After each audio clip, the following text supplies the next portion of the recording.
we have been talking about solutions of Laplace's equation and Poisson's equations subject to a given boundary condition. One of the things that we learned is what is known as the uniqueness theorem. Uniqueness theorem implies that when we obtain a solution to Laplace's or Poisson's equation which satisfies the given boundary condition, that solution is one and the only one solution. Now, this has some very interesting consequences. One of the consequences is that if by some means we are able to, let us say, guess a solution. So, we have seen there are ways of getting at the solutions analytically. These are not always feasible, and they also require certain use of high level mathematics. But supposing we appeal to our intuition, and for a given problem we are able to guess that this could have been the solution. Now, if we can show that that solution that we have guessed satisfies the Laplace's or the Poisson's equations, as the case may be, and also it satisfies the boundary conditions for the given problem, then because of the uniqueness theorem, we are guaranteed that the solution that we have guessed is the only solution. Today, what we are going to do is to appeal to this sense of intuition that we have, and we will be talking about a method which goes by the name of method of images. The name, as you can see, is borrowed from optics, and we will see why such a name comes out. So, let me start with an example. Supposing I have a plane, a infinite conducting plane, I have taken to be in the xy plane. Now, this plane I will take it to be grounded. This is for convenience. We could also make it at a given constant potential, but let us say it is at 0 potential.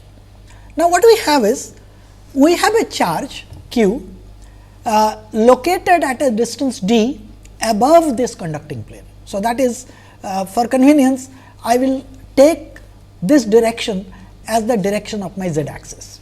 So, I have an xy plane which is at 0 potential and a charge q located at a distance d along the z axis. Now, notice everywhere in space other than at the location of charge q, I have Laplace's equation, because there are no sources there. So, I need to solve Laplace's equation everywhere in space, subject everywhere actually in the half space above the infinite conductor, subject to the condition that the potential on the conducting plane is equal to 0. Now, let us see what is the best way in which I can do it. But notice that supposing I am interested in calculating the potential at a distance r1 from the charge q.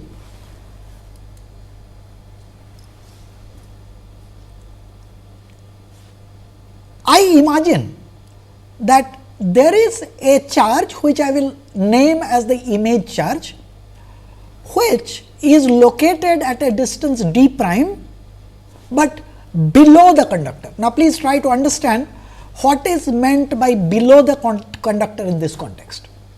Just as when we stand in front of a mirror, we know what is the distance of, let us say, the object, the us, or the person who is standing in front of a mirror from the mirror.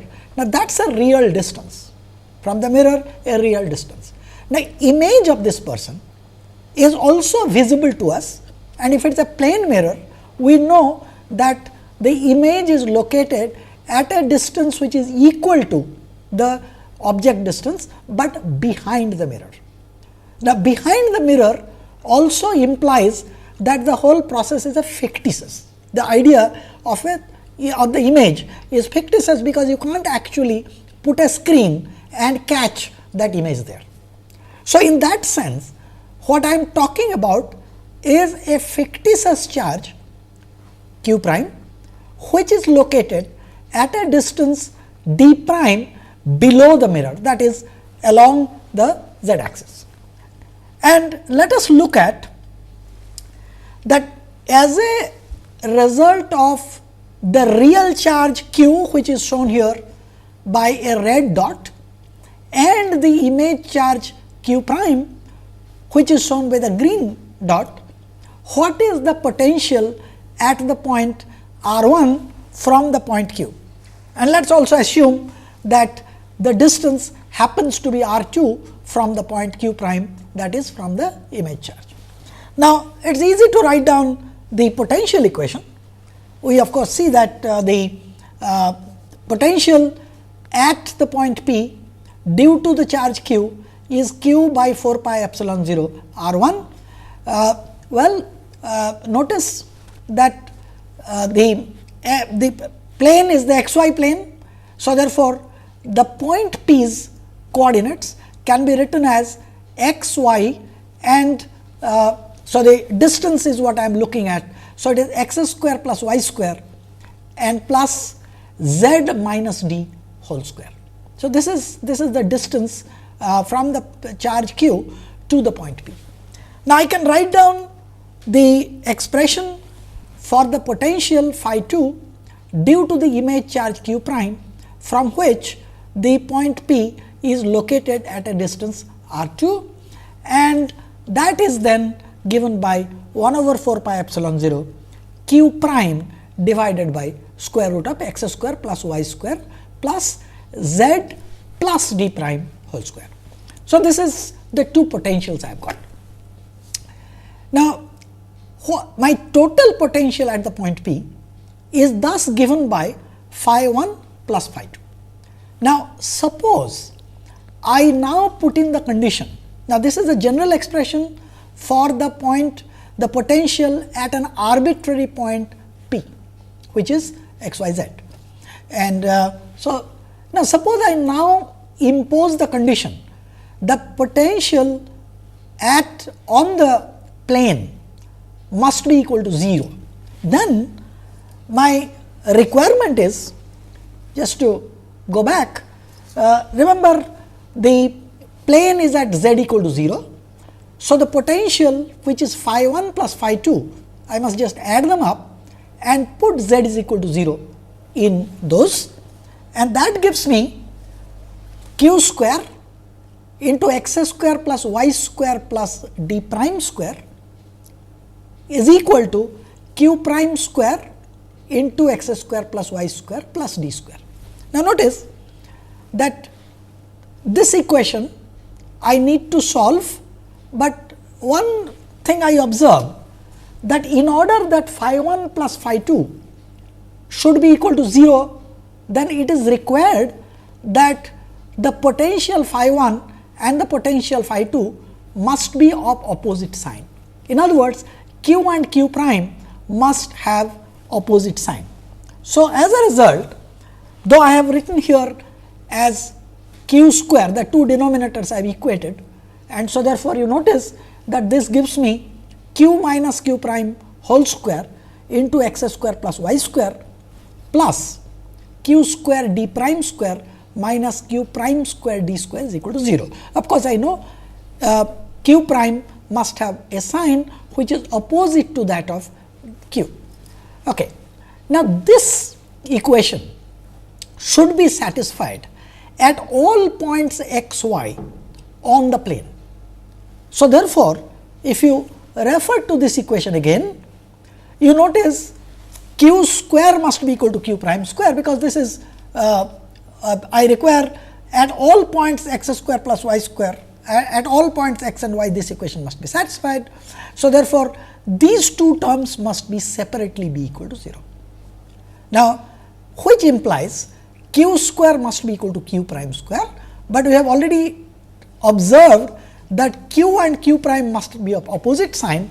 So, that tells me q prime should be equal to minus q, and you substitute it into this equation, then you find that I must have d prime equal to d. Now, notice what it actually means. The image charge has the same magnitude, but has an opposite sign to that of the object charge, and the image distance, that is the distance at which the image charge is located, is equal to the object distance, but below the conducting plane. So, now notice the electric field only exists in the upper half plane, because there is this infinite plane which is conducting plane, which is of course screening out the field below the plane. Now, for convenience, let me write this total potential phi as equal to q by 4 pi epsilon 0. So, 1 over, instead of carrying on that square root of x square plus y square, let me denote it by rho square. X square plus y square is equal to rho square. So, I have got rho square plus z minus d whole square, minus because of the opposite sign, and I have got root of rho square plus z plus d whole square.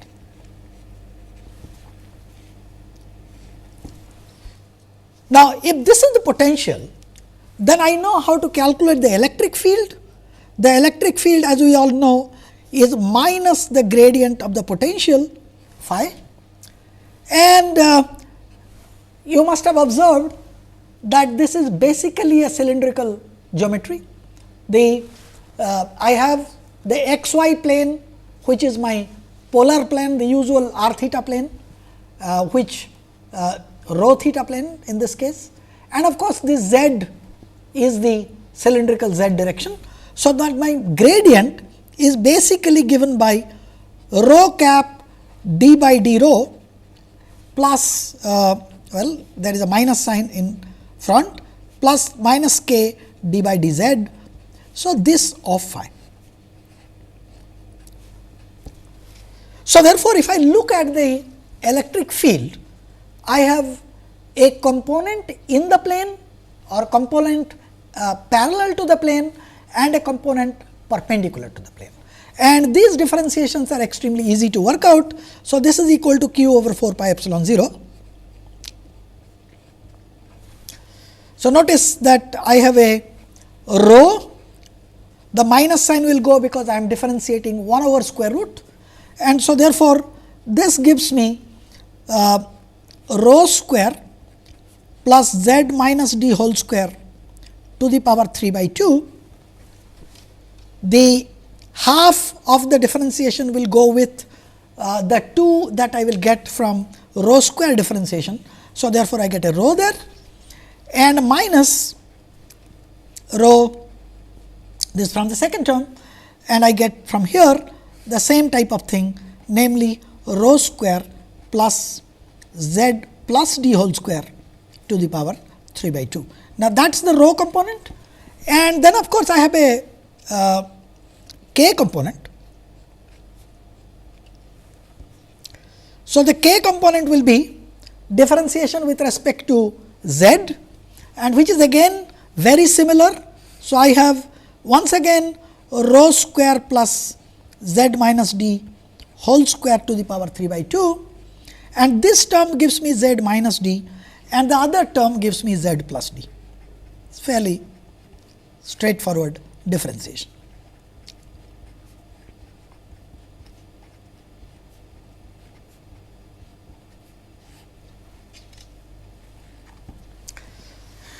Now, I know that the charge density is induced on the plane, and the charge density is nothing but epsilon 0 times the normal component of the electric field. Since it is a conductor, the tangential component of the electric field must be 0, and the normal component of the electric field is nothing but the z component. So, therefore, the sigma, which is my charge density, which is epsilon 0 times E z. So, therefore, I have to simply worry about this component, but notice that the plane is at z is equal to 0. So, as a result, both these denominators happen to be the same, and I am left with z minus d by rho square plus d square to the power 3 by 2, and here z plus d. So, z goes away and I will be left with epsilon 0 times. So, there is a minus d minus d. So, 2 minus d's come in and I will be left with minus q is already there. I will write down a d, and that 2 d and 4 pi epsilon 0 gives me 2 pi times rho square plus d square to the power 3 by 2. So, this is my charge density that is induced on the plane. Now, let us look at what is the total charge that I get. Now, I know that in order to get the total charge that is induced on the plane, I must integrate the charge density sigma over the entire plane. So, sigma dx dy if you like, but we have written it in r theta coordinate. So, therefore, this is equal to minus I had q d over 2 pi which is there, and the charge density is given by 1 over rho square plus d square to the power 3 by 2, and we know that the angle integration gives me 2 pi because there is no angle dependence of my integral, and of course, rho d rho, and rho integral is from 0 to infinity. This is a fairly straightforward integral because rho d rho is the differentiation of rho square, and what I am left with then is simply q d divided by rho square plus d square to the power half, and this limits are from 0 to infinity, which simply gives me minus q. So, notice that the total charge induced on the surface is exactly equal to minus the charge that is there in front of the plane. So, that is the amount of charge that is induced. Now, here what I have done is to sort of give you a picture of what does the charge density look like. Now, notice that charge density is negative. So, close to the directly opposite to the point where the object charge is located, the charge density is large, and of course, it sort of tapers off as we go to longer distances along the plane. You could physically look at what do the lines of forces look like. Let me assume here, of course, I have drawn the conducting plane on the side, but that should not matter. So, here is the charge, positive charge with a red dot, and the lines are emanating from it shown by these green arrows, and I know that on the conductor they must approach normally. So, this is the way the lines of forces are, and these circles, which are actually spheres, they are my equipotential surfaces.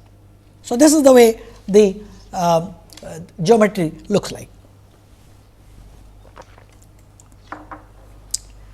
Now, notice that so what we have done so far is to say that my original problem is replaced by taking a charge of magnitude equal to, but sign opposite to that of the object charge located at a distance d below the conducting plane. Now, let us look at what is the field that is generated at the position of the charge. Now, where does it come from? You see, there is an induced charge on the conductor. So, this charge density will be giving a field at the location, but remember we have calculated the electric field everywhere due to the problem, And so, therefore, what we are interested in is to look at what is the electric field, everywhere it has been done near the position of the charge, and remember the position of the charge is rho is equal to 0 and the distance is equal to d. So, if you recall the original expression which I give back here. So, I am looking at rho is equal to 0. Now, once you put rho is equal to 0 and z is equal to d. So, I have an electric field which, since rho is equal to 0, both these numerators vanish and only the k component will remain, and you put here rho is equal to 0, you notice that this term, this is, if you put rho is equal to 0 and also z is equal to 0, both these terms become the same, and I am left with this term here, which is q by 4 pi epsilon 0 k, and this we have written down minus z plus d divided by rho square plus z plus d whole square. The first term, which is z minus d in the numerator, having vanished because I am having it at the location, which means at z is equal to d. So, therefore, only one term remains, and this term is, as you can see from here, I have to put z is equal to d. So, that is a 2 d there, and rho is equal to 0. So, I am left with a 4 d square there. So, E 0 d is along minus k direction and q by 4 pi epsilon 0 times 1 over 4 d square. Now, if the electric field is this at the location of the charge q, then the force that the charge q experiences due to the induced charges on the surface is simply obtained by multiplying the electric field at that point with the charge q, and as a result the electric field, the force between the charge, the force on the charge due to the induced charges is given by this expression. And this is nothing but, if I replace that conducting surface and I just have a charge and its image, which are now separated by a distance 2 d. So, this is nothing but the force as dictated by Coulomb's law. Let me look at a slightly different thing. What is the field on the surface due to the charge q? Now, remember, I have calculated the total electric field, but I must only consider half of this electric field. If I am looking at how much is the force that a charge q on the surface will experience, because the image charge is actually a fictitious charge. So, therefore, of the field that I have calculated, I must look at my conducting plane is at z is equal to 0. So, I must look at half the field that we have calculated, and this is again the E z prime.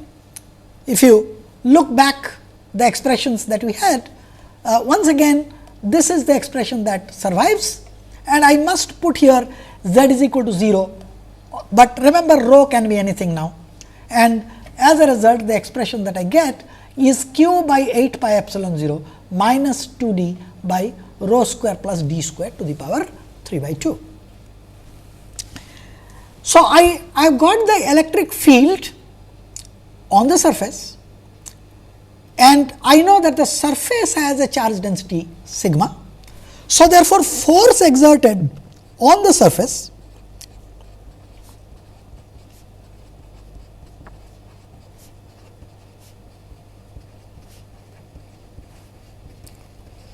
that is F, that is nothing but sigma times the electric field at the surface times d rho, that is my actually d square rho, because its integration is over the surface, and this integration is fairly straightforward to do. Look at this, that I already had an electric field which is rho square plus d square to the power 3 by 2. The charge density also has a very similar variation. So, if you plugged in charge density there, you will find this is equal to q square d square divided by 8 pi square epsilon 0, and rho square plus d square to the power 3 by 2 being the expression for both E z and sigma. So, I have a cube, 2 pi is my angle integration, and of course, rho d rho, and this is from 0 to infinity. Calculate this and you will get this to be equal to q square over 16 pi epsilon 0 d square. So, which is of course the same expression as what we got earlier, that is the force that is exerted by the plane on the charge. Obviously, by Newton's third law, these must be equal and opposite. But notice one thing, there is a bit of a hand waving came in, because it is important to realize that the field that is there on the surface is not the total field due to the charge and its image, but we must take half of that.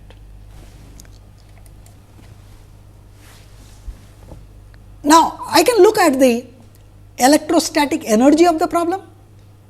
How do I calculate the electrostatic energy?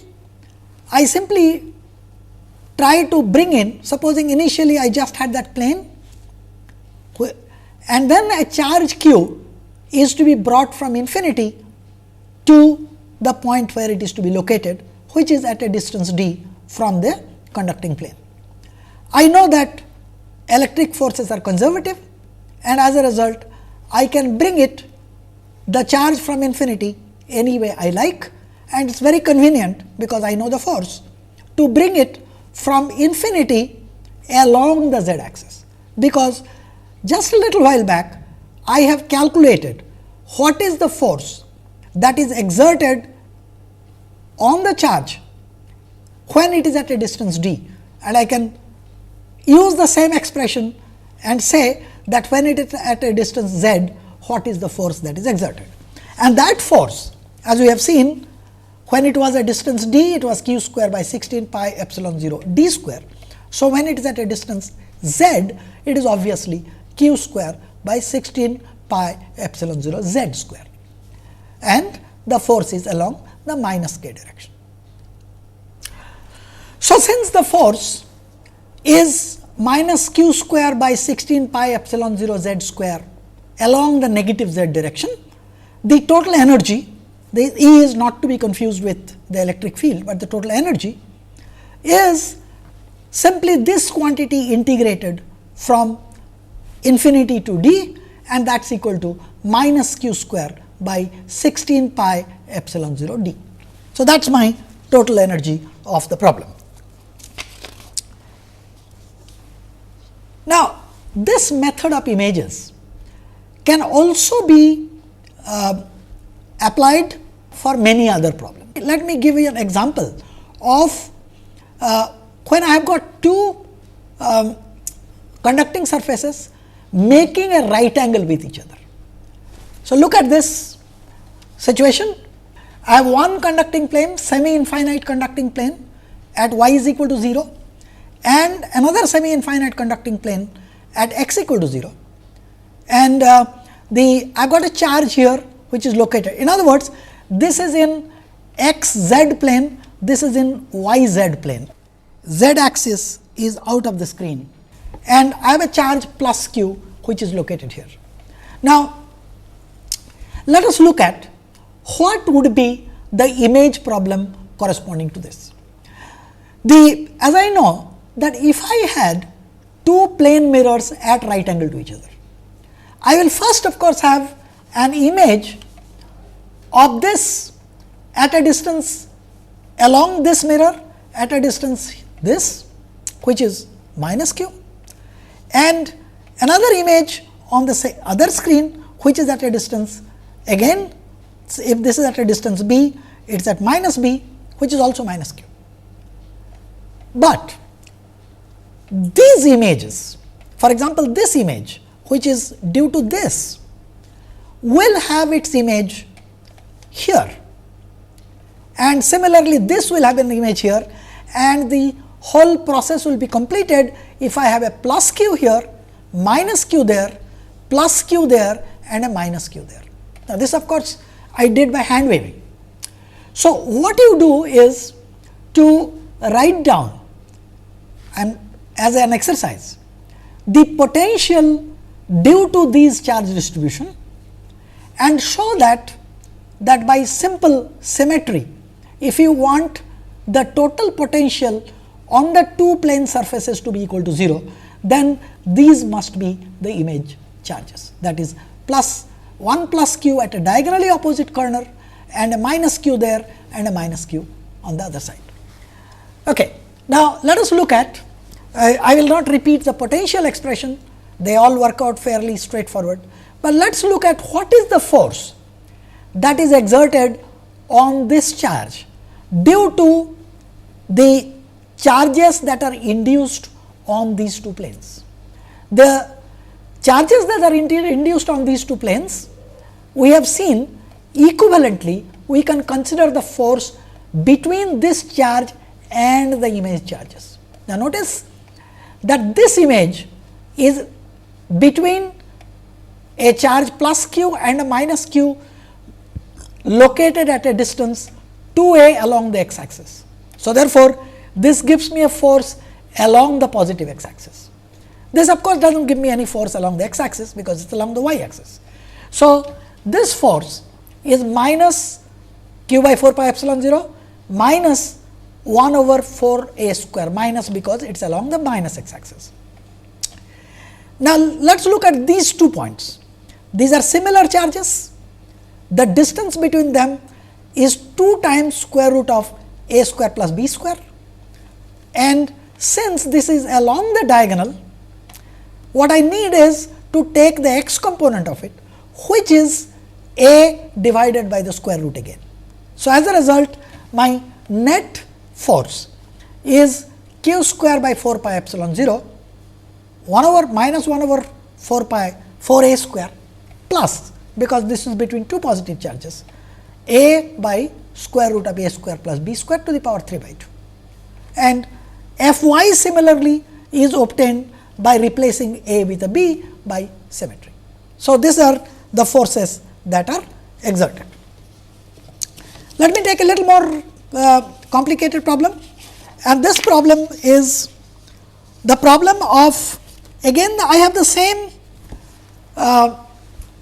two conductors intersecting at a right angle, one in the x z plane, the other in the y z plane, but instead of a single charge, what I have is at the location a b, I have a line charge of charge density lambda.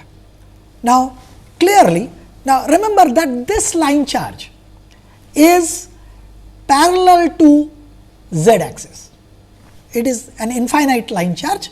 Now, we know the electric field and the potential due to infinite line charge. By simple intuition, it follows that I must have a line charge, object charge plus lambda here, a image line charge minus lambda there, image line charge minus lambda there, and an image line charge plus lambda here. If you combine these four, then the potential condition on both these surfaces will be satisfied.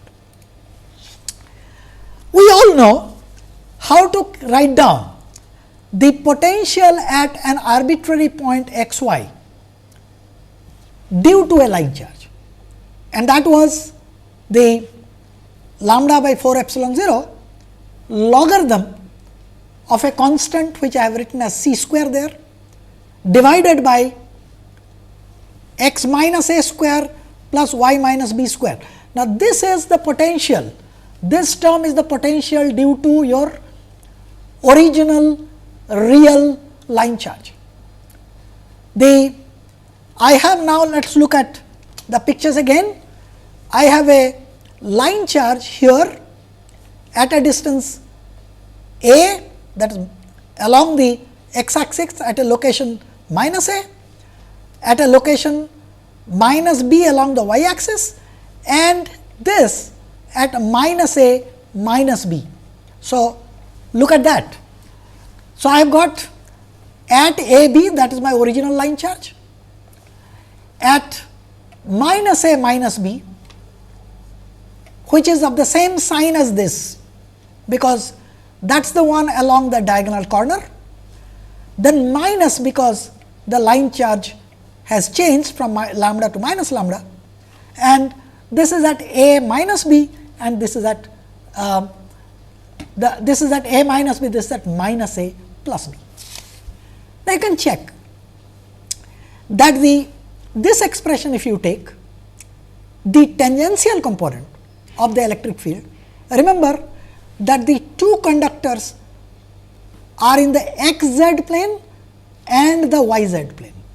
So, the tangential component on the y equal to 0 plane is d by dx of the electric field, and tangential component on the x equal to 0 plane is the d by dy of the potential. So, these automatically are satisfied if you take y equal to 0 and x equal to 0 respectively. Now, let us look at what happens to the normal component. So, the normal component on this plane is along the y direction. So, therefore, look at this expression. So, let me calculate what is the normal component, namely E z, that is equal to minus d phi by dy, but I must take this at y equal to 0. Now, this will have two terms.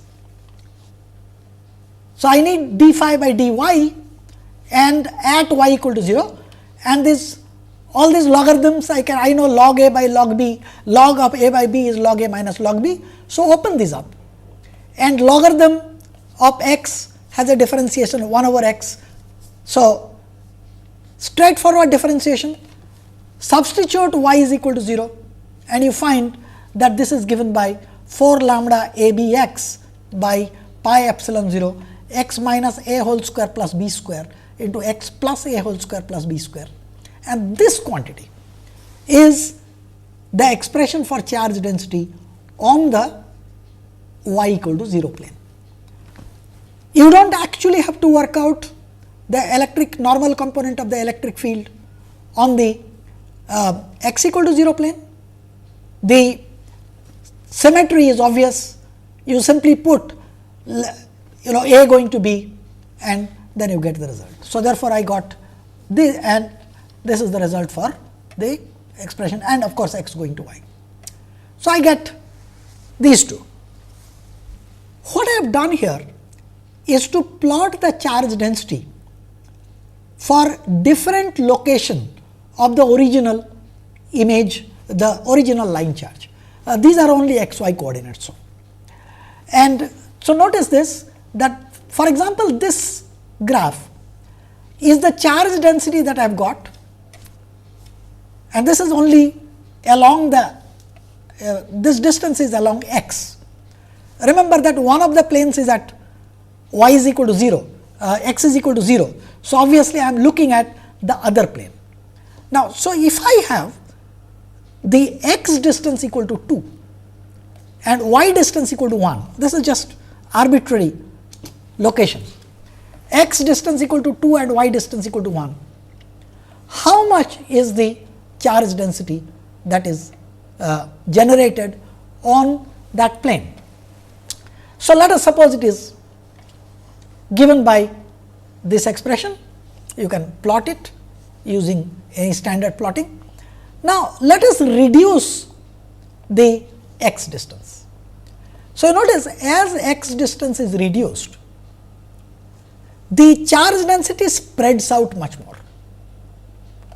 and here for example, I am increasing the for a correspondingly I am increasing the y distance, and this is of course become much more shallow. And now remember, in all cases the total charge that is there would still be the same, but obviously if I am closer to one of the conducting plane, then the charge density directly opposite that point should be much more. So, this is what you see here, because here the line charge is at 2 1. So, therefore, the peak is at the point 2. Here it is at 1 1. So, the peak is at the point 1. Now, let me just pick up y is equal to 0 plane and calculate how much is the total charge induced on that. We had seen that all that you need to do is to calculate the electric field, the normal component of the electric field on the surface, and multiply it with epsilon 0, and that gives me the total charge density. So, the charge density is obtained by this expression on the y is equal to 0 plane. Now, obviously, on the x equal to 0 plane, all that you need to do is to replace a with b and x with y. So, I am not repeating that argument. Now, how much is the total charge induced on the y is equal to 0 plane? So, this is simply an integration over x. Remember, these are semi infinite plane. So, it goes from 0 to infinity. Now, these are standard 1 over x square plus a square type of integral, giving me tan inverse function. So, this works out to minus 2 lambda by pi tan inverse of a by b. By symmetry, the total charge on the x equal to 0 plane is given by 2 lambda by pi minus 2 lambda by pi times tan inverse of b by a. Now, what is the total charge? Remember, tan inverse x plus tan inverse 1 over x is equal to pi by 2. So, if you just add up these two expressions, you get that the total charge that is induced on these two surfaces is just equal to minus lambda. So, once again, the net charge that is induced on all these plane problems happen to be equal and opposite to the opposite to equal in magnitude, but opposite to the charge or the charge density that you have put in. What I am going to do is this, that now is it restricted to only the planar conductor? It is much easier. The name method of images came from there. However, by suitable adaptation of this technique, you can also use the method of image for instance, a spherical conductor. Now, let us look at how this works out. So, what you see here is a spherical conductor which is grounded. I have a charge q which I have taken at a distance a from the center of the spherical conductor. Now, I do not know where is its image charge, but let me state that let the image charge be located at a distance b, let the charge be q prime from the center again, and let us calculate the potential at the point P due to the charge q, and I still call it its image charge q prime at an arbitrary point. Let the distance of that arbitrary point P be r 1 from q and r 2 from its image. The net potential is phi r theta is equal to 1 over 4 pi epsilon 0 q by r 1 plus q prime by r 2. Remember, q prime is my image charge. I have not quite said how much is q prime, I have not even stated where is q prime. However, if you look at the picture again, you notice that I can use the triangle law. If this angle, that is the point P is at a location distance r from O, if this angle between the line joining the center and the location of the charge q is theta, then normal triangle law tells me that this R1 is r square plus a square minus 2 AR cosine theta. So, let us write it down, 1 over 4 pi epsilon 0 q divided by square root of a square plus r square minus 2 AR cos theta. Then plus q prime divided by, well, suppose the image is at a distance b from the center, I will write it as b square plus r square minus 2 BR cos theta. So, this is the general expression for the potential. Now, remember, on the surface of the sphere, that is at r is equal to r, my potential must vanish.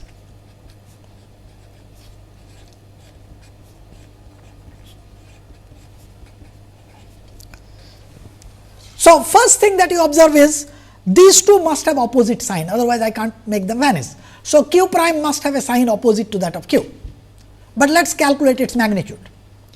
The way to calculate the magnitude is to say this plus this is equal to 0. So, I square them and I find that q square into b square plus r square minus 2 BR cos theta is equal to q prime square into a square plus r square minus 2 AR cos theta. Now, this condition is to be satisfied at all values of theta. Now, if you want to satisfy it for all values of theta, this means these two terms must be equal. So, for any theta this has to be true. So, therefore, I write down that q square by q prime square is equal to q square divided by q prime square is nothing but a by b. That is, q prime is equal to, now I put in a minus sign by hand because I know it has to be opposite, square root of b by a into q. Now, this is really not a determination, because I still do not know, a is a distance given to me, but I need to know where is the image located. In other words, I need to calculate the distance b. Now, that is done by equating the remaining two terms that I have. So, therefore, what I require is b square plus r square is equal to q prime square by q square into a square plus r square, and we have already seen that q prime square by q square is b by a. So, this times a square plus r square. So, this tells me that a times b must be equal to r square, and this r is just the radius of, I have to put r is equal to r because it is on the surface of the sphere. Now, notice what I have done. I have said q prime is equal to minus square root of b by a q and a b is equal to r square. So, that tells me that the image charge magnitude, so the image charge magnitude which is q prime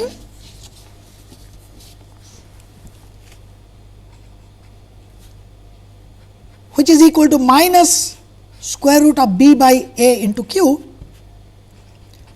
and b is root of r square by a. So, that gives me an a square into q. So, which is minus r by a into q, and b is, since a b is equal to r square, b is equal to r square by a. So, this is the net solution, that is, I have an image charge which is located at a distance equal to r square by a. Now, notice a b product is r square.